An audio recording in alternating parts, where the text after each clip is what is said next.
4 ways parents destroy their children's health and beauty. Pacifiers. Pacifiers act as a barrier between the tongue and the palate, preventing the tongue from soothing the palate and also restricting it from shifting the maxilla upwards and forwards, which is the bone that forms the foundation of the entire face. If the maxilla doesn't rotate upwards and forwards, the nasal floor collapses, the likelihood of a deviated septum increases, and nasal breathing can become obstructed. And when nasal breathing becomes obstructed, nitric oxide decreases, the nervous system shifts into a sympathetic, stressed state, the fascia becomes tighter, and every process of development suffers as a result. It's not my place to tell parents what to do, but if possible, I would definitely try to avoid utilizing pacifiers before they become dependent on them, and teaching them to use their tongue to create the suction to soothe instead. Secondly, chewing soft foods. When I interned at Myofunctional Institutes and when I transformed my own self from this to this completely naturally, I realized that chewing is the foundation of the entire face and the way that all of the muscles get developed.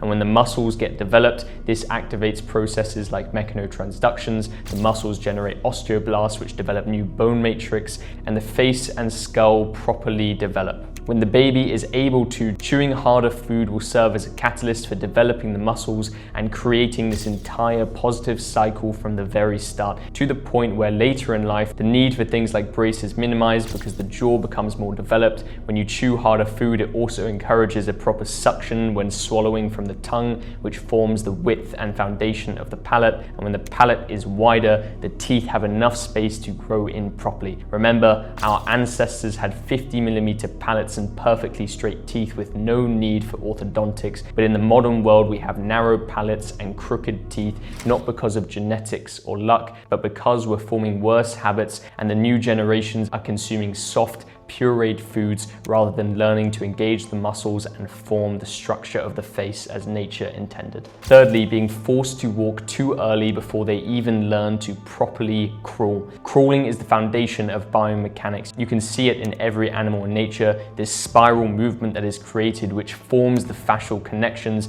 and then when we are ready allows us to walk in the correct pattern with the toes going in, the heels flicking out, activating things like the anterior tibial tendon and activating this electricity that runs throughout the body, which allows us to move in the correct patterns, opens up our posture, and when the posture is correct, the neck supports the head, and again, everything develops upwards and forwards. Breathing improves, becoming more athletic, more attractive, and minimizing risk for movement-related injuries later in life.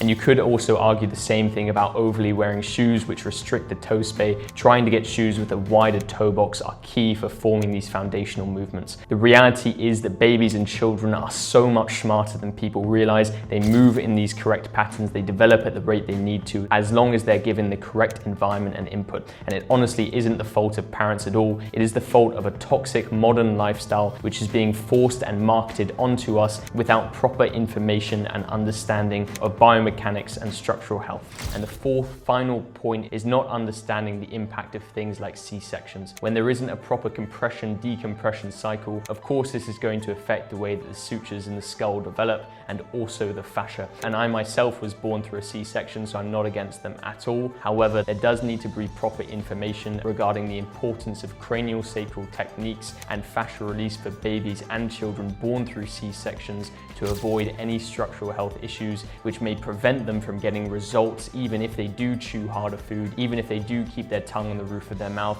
and even if they do move in the correct way. C-section births can limit these fascial connections. Nonetheless, they can 100% be tackled and improved naturally. I've even worked with many fully grown adults to release fascial restrictions formed through them being born through a C-section 40, 50, 60 years ago. So as long as the basics are utilized, this is exceptionally easy to avoid. And by the way, this is not me putting down parents. It's the most beautiful thing in all of life, forming a family, giving birth to children. Just don't be tricked by modern consumerism, pushing unhealthy habits without taking into account about proper structural health and how this affects development. Hopefully this helps, and I know I'm speaking about children, but a reminder that you can always improve your health and looks at any age, at any time, as long as you have a proper routine and tackle your own issues and deficiencies. And we have thousands of client transformations to back this up, as you can see on the screen. Take action, whether you're a parent with a baby, whether you're a teenager, or whether you're 80+ years old, there are no excuses. And if you want more information, if you want to tackle this properly and you want access to like-minded people and an amazing community,